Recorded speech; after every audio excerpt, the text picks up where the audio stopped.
The way I see it. This is Ron's wonky perspective on life. I told you. I knew it was coming. After Democrat fundraiser Lindy Lee mentioned it on the Sean Ryan podcast, I felt we had to continue the discussion. Let's talk about Joe Biden and those last-minute pardons. 4,245 of them, more than any president in history. I mean, really. Like she stated, was Uncle Joe even in his right mind when he signed these things? Or was he just drooling on the paper while someone else held the pen? Picture this. It's Joe's last week in office, the clock's ticking down, and Biden's team is scrambling like it's Black Friday at Walmart. Except instead of flat screens, they're handing out get-out-of-jail-free cards to family members, Fauci, Milley, and half the Jan 6 committee. It's like a clearance sale on accountability.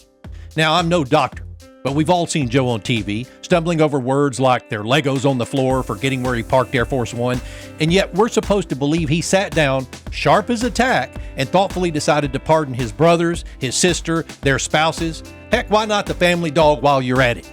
Sorry, Major, you chewed up a Secret Service agent, but here's a pardon. It's absurd. Reports even floated around that Jeffrey Zients, his chief of staff, or even his interns, might have been the ones signing these things. That's right.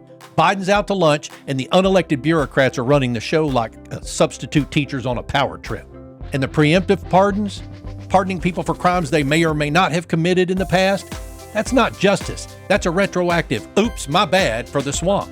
Imagine if I went to the IRS and said, hey, forgive all my tax fudges from the last decade, just in case I forgot to report that lemonade stand. They'd lock me up faster than you can say audit.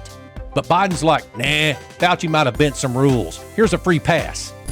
It's a mockery of the rule of law, folks. Either Joe was too far gone to know what he was signing, or he knew exactly what he was doing, and neither option's a win for the American people. Oh, and let's not forget the timing. Right before Trump's inauguration, it's like Biden's tossing a live grenade over the fence and yelling, "Good luck, Don." This wasn't a statesman's move. It was a toddler tantrum with a Sharpie. While the rest of us were trying to figure out how to pay for gas and groceries, Joe's busy turning the White House into a pardon factory for his elitist buddies. Think about it. Hunter's probably got a pardon framed above his fireplace right next to his world's best son mug. It's not just hypocrisy. Biden's basically telling us to eat cake while he airlifts his cronies out of the swamp on golden parachutes. In the end, this whole pardon palooza proves one thing.